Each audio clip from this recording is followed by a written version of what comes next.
Hello everyone, শুভ দুপুর। তো আজকে তোমাদের সাথে শেয়ার করতে চলেছি পটল চিংড়ির একটি রেসিপি। তো প্রথম থেকে শেষ পর্যন্ত দেখতে থাকো। দেখো, চিংড়ি মাছগুলোকে সুন্দর করে খোসা ছাড়িয়ে নিয়ে লবণ হলুদ মাখিয়ে রেখে দিয়েছি।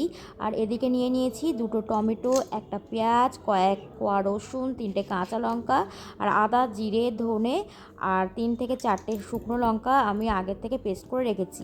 আর এদিকে দেখো, পটল আর আলুটাকেও সুন্দর করে খোসা ছাড়িয়ে ধুয়ে নিয়ে রেখে দিয়েছি, লবণ হলুদ মাখিয়ে রাখবো। তো সমস্ত উপকরণই রেডি করে নিয়েছি।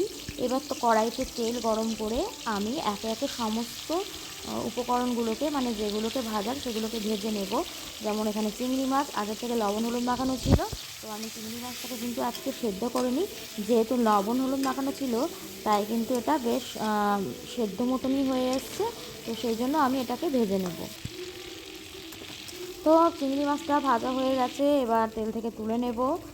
আর এরপরে আমি লবণ হলুদ মাখানো আলু আর পটলটাকেও ভেজে নেব।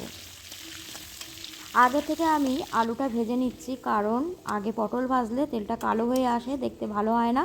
তো সেই জন্য আমি আলুটাকে আগের থেকে ভেজে নিলাম। এরপরে ওই একই তেলে পটলগুলোকে দিয়ে নেব।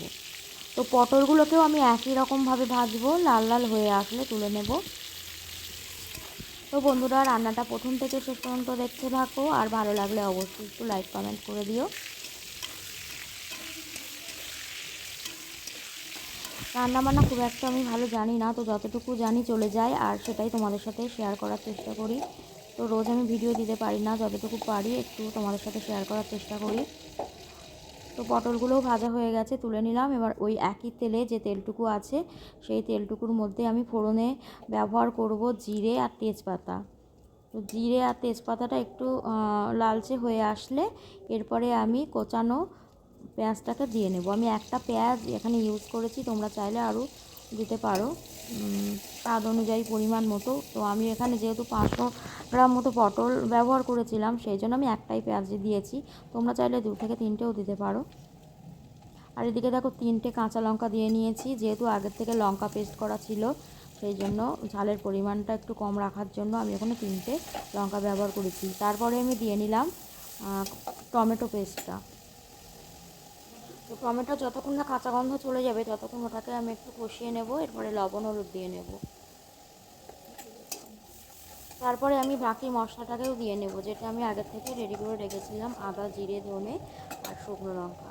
ওটাকে দিয়ে নিয়ে সুন্দর করে কষে নেব।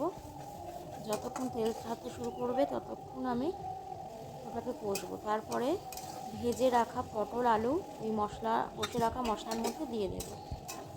তো এটাকেও বেশ কিছুক্ষণ নেড়ে ছেড়ে নেব। তারপরে আমি চিংড়ি মাছগুলোকেও দিয়ে নেব।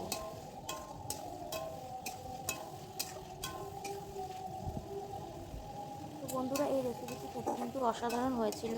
তোমরা বাড়িতে ট্রাই করে দেখতে পারো।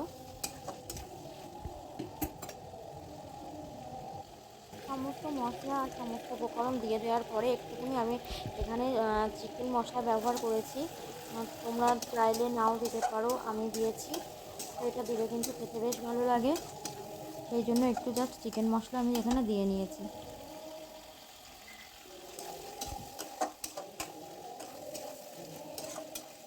এরপরেও আমি একটু বেশ কিছুক্ষণ ধরে কষে নেব। ভালোভাবে কষা কষা হয়ে আসলে তারপরে আমি গ্যাসের এক সাইডে একটু গরম জল বসিয়েছি, সেই গরম জলটা আমি দিয়ে নেব। যেহেতু এখানে আলুটা আগে থেকে ভাজা ছিল, তাই মোটামুটি সেদ্ধই হয়ে এসছে। আর পটলটাও ভাজা, চিংড়ি মাছটা তো ভাজাই ছিল, সেই জন্য কিন্তু এখানে জলের পরিমাণটা একটু কম দেবো। আর গরম জলটা দিয়েই আমি সাধারণত রান্না করে থাকি। তো এটা করতে কিন্তু খুব একটা সময় লাগে না, এই রান্নাটা কিন্তু খুব তাড়াতাড়ি হয়।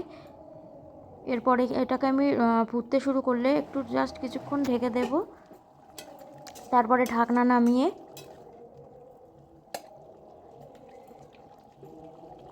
আমি কিন্তু এর মধ্যে সামান্য একটু মিষ্টি দিয়েছিলাম, সেটা আমি ভিডিও করতে পারিনি, তো সেটা স্কিপ হয়ে গেছে। তো এরপরে দেখো, নামানোর আগে একটু অল্প ঘি, গরম মশলা আর আমার একটা ভাজা মশলা ছিল, সেই মশলাটাকে আমি দিয়ে দেব। তো রেসিপিটি কেমন লাগলো অবশ্যই তোমরা কমেন্ট করে জানিও।